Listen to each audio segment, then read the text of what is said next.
Hey guys, today we're going to carry on taking a look at the games from the Careers Semi-Pro League.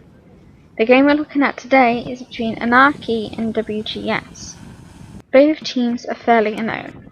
Anarchy may ring some bells to people, although the roster has changed since the last time we saw them.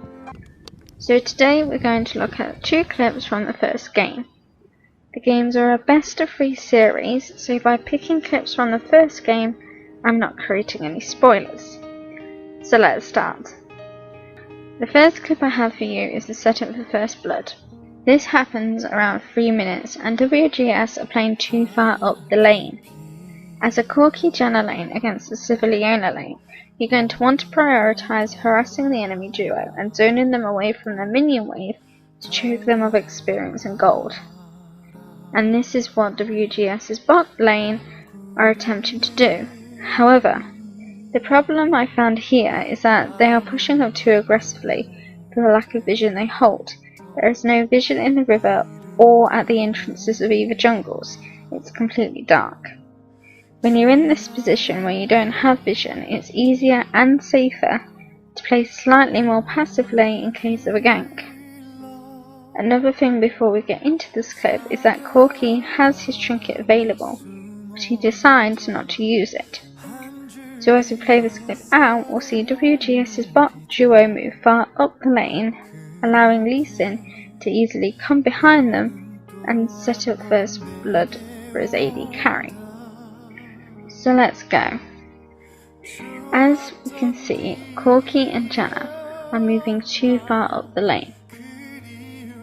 The enemy minion wave is like your wall, you can't pass it. There are only some exceptions. So then, Lee Sin comes through the river and Siv and Leona start to move forward and be aggressive. Janna casts her Howling Gale to knock up both Siva and Leona. Leona casts the Zenith Blade which locks onto Janna, and Lee Sin casts his Q to a nearby minion.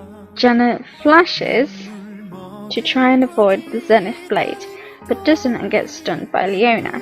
Exhaust is used onto Lee Sin to attempt to minimise the damage, and Anarchy's bot duo and jungler are able to simply chunk down Janna's health to pick up First Blood onto Siva and back away unharmed.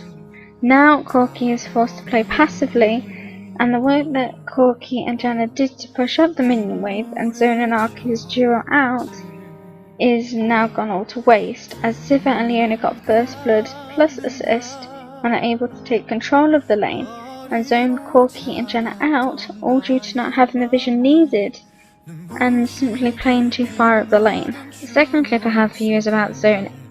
This specific clip is about using Rumble's ultimate to zone. Rumble's ultimate deals a lot of damage and covers a range of about 1000. Positioning Rumble's ultimate in a certain way can determine a lot in a team fight, and its position can force the enemy into awkward positions. So this clip takes place in the mid lane. In my opinion, Rumble's ultimate was beneficial here. It splits the members of WGS up and allowed Anarchy to chase them down, resulting in a 4-for-1 trade. So as we play through the clip, we will see how the position of the members of Anarchy and Rumble's ultimate plays an important role in splitting up the squishy members of WGS, and with good gap closes and a lot of burst, they managed to clear up the fight. So to start off, Lee Sin casts his Q to latch onto Rengar. Siva casts her ultimate which increases speed. I do think it was cast slightly too early, as Anarchy was split up a little too much, so not all of the members could benefit from the boost. Even so, Anarchy's members soon close the gap and Rumble's ultimate goes down in the middle of the lane. Now let's look at the positioning. Rumble's ultimate plays an important part as it blocks Rengar from any escape route. LeBlanc is split away in the entrance of the river, and the remaining members of Anarchy are stuck in the flank of the jungle. Rengar soon goes down, and the remaining members of WGS turn onto Siva. She receives a lot of poke CC as well as an exhaust, and is forced to flash away. Rumble turns onto Lissandra and quickly burns her health. This allows the members to turn and chase the remaining members of WGS down. first by melting Corky's health and turning it onto LeBlanc.